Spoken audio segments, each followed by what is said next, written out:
Ollie McGraw was once the symbol of Hollywood innocence, a young woman whose beauty and softness defined an entire era. Her performance in Love Story made millions fall in love with her, but her real life was far more complicated. Behind the fame and flashing cameras was a childhood filled with fear, silence, and instability. She grew up watching her father struggle with alcoholism and her parents fight endlessly. Those early wounds shaped her, leaving her constantly doubting her worth. Yet she pushed forward, chasing something brighter than the life she was born into. Modeling became her escape, her doorway into a world she never imagined. And soon, fate would take her from magazine covers to movie screens. Under the guidance of legendary editor Diana Vreeland, Ollie stepped into the world of high fashion. Her poise caught everyone's attention, and soon Hollywood began knocking on her door. Her debut in Goodbye Columbus revealed a natural talent that couldn't be taught. People saw vulnerability in her eyes, something real in an industry full of illusion. Producers knew they had discovered someone special, someone unforgettable. Among them was Robert Evans, a rising force in Hollywood. Evans believed in Ollie in a way no one ever had before. And that belief would change the course of her life. Evans cast her in Love Story, a film destined to become a cultural phenomenon. The line "Love means never having to say you're sorry" echoed across the world. The movie earned over $100 million, turning Ollie into Hollywood royalty overnight. She was suddenly the face of a generation, adored and admired. Behind closed doors, her relationship with Evans grew stronger and more intimate. They married in 1969 and soon welcomed their son, Joshua. For the first time, Ollie felt she had everything: love, family, and fame. But life had a twist waiting that no one could predict. Paragraph 4. In 1972, Robert Evans secured Ollie a role in The Getaway. It sounded like just another career-defining decision, but it wasn't. Because starring opposite her was Steve McQueen, the man Hollywood worshipped. A man whose charm, mystery, and danger made him impossible to ignore. Ollie sensed the danger even before filming began. She later admitted, "I knew I was going to get in trouble with Steve." And she was right in ways she never expected. What began as chemistry on camera soon consumed her real life. Steve McQueen had a presence that filled every room he entered. Men respected him, women adored him, children stared at him in awe. He lived fast, acted boldly, and cared little for consequences. Ollie found herself pulled toward him like a magnet. Their affair ignited almost instantly during filming in Texas. Hollywood buzzed as rumors spread faster than the film's production. The passion between them became a spectacle for fans. But the consequences behind the scenes were devastating. Robert Evans was blindsided when Ollie filed for divorce. The betrayal hit him deeply, both as a husband and as the man who discovered her. But Ollie was already swept up in McQueen's world. In 1973, she married Steve, believing in the fairy tale the world saw. The public imagined a glamorous Hollywood power couple. But the reality was far more fragile and complex. McQueen asked her to sign a prenuptial agreement, giving up all financial claims. And more painfully, he asked her to give up her career. Ollie walked away from Hollywood at the height of her fame. She agreed because she feared losing him more than losing herself. She traded red carpets for household chores and quiet days at home. She became a full-time wife, mother, and caretaker. She cooked, cleaned, and lived in his shadow without complaint. But deep inside, the sacrifices were slowly breaking her spirit. Creative fire turned into silence, ambition into numbness. And the person she once was began to disappear. Steve McQueen carried childhood scars that never healed. He had been abandoned, mistreated, and taught not to trust anyone. Those wounds resurfaced in his marriage to Ollie. His jealousy was intense, erupting even when she simply greeted another man. Yet his own infidelities were an open secret in Hollywood. The double standards were painful and confusing for Ollie. She loved him fiercely but lived in constant fear of upsetting him. That fear slowly became a prison she couldn't escape. Alcohol began slipping into Ali's life more frequently. It numbed the loneliness, the silence, the constant walking on eggshells. McQueen's addictions only fueled the chaos inside their home.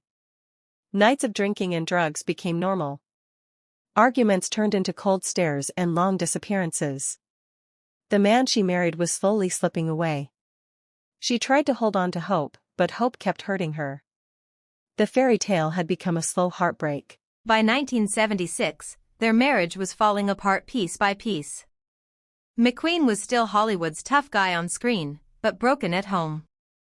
The trust between them had completely eroded. Rumors of his affairs grew louder, more persistent, more humiliating. Ali felt invisible, discarded, and desperate for warmth. Eventually, she too sought comfort outside the marriage. Their love had turned into a battlefield of betrayal. And neither could find a way back. In 1977, Ali told Steve she wanted to return to acting. It was more than a career decision, it was a reclaiming of identity. But McQueen responded with chilling finality, "Then we are filing for divorce."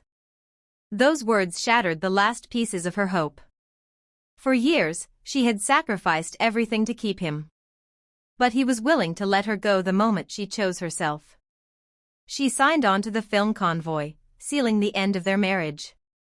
And in 1978, the divorce became official. Just 2 years later, tragedy struck the world of cinema. Steve McQueen died in 1980 from a rare cancer linked to asbestos exposure. He was only 50 years old, a legend gone far too soon. Ali was heartbroken in a way she struggled to express. Because love doesn't disappear just because a marriage ends. Their story had been beautiful, painful, and unforgettable.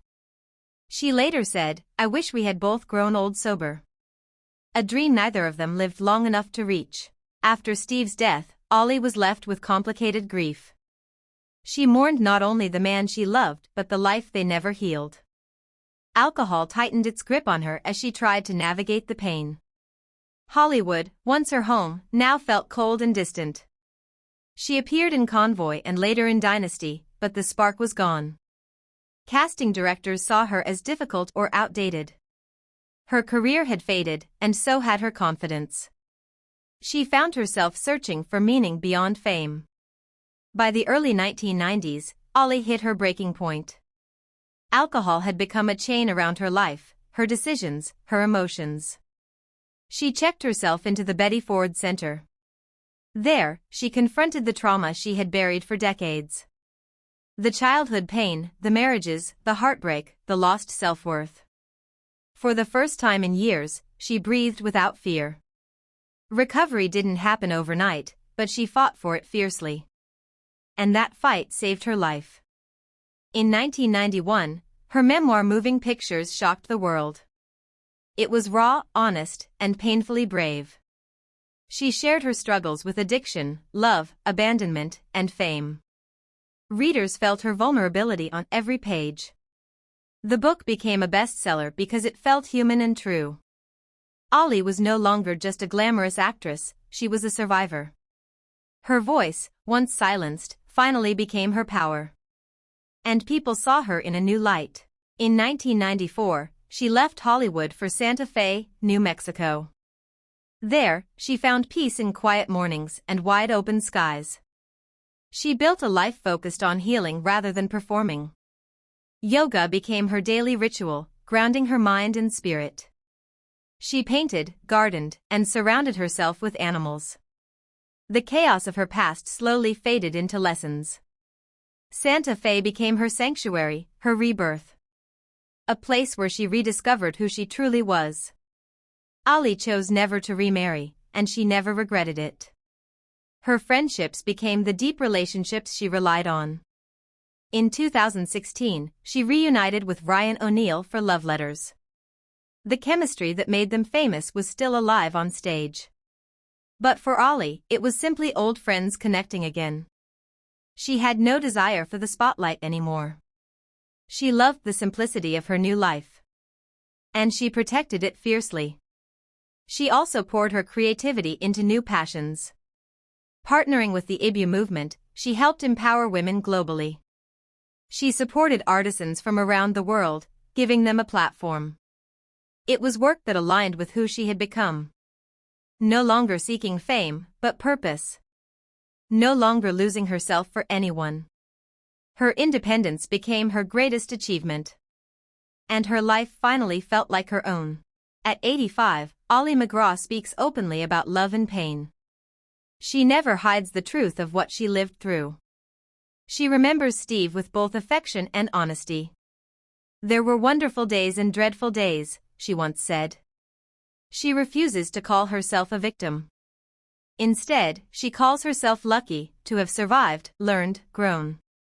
Her story is a reminder that beauty often hides battles. And healing can take an entire lifetime.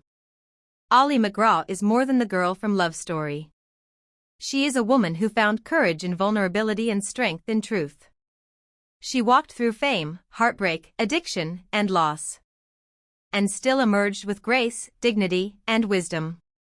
Her journey shows that even the brightest stars can fall. But they can rise again, even brighter, even wiser. Her life is a testament to resilience, forgiveness, and self-love. And her story continues to inspire generations today.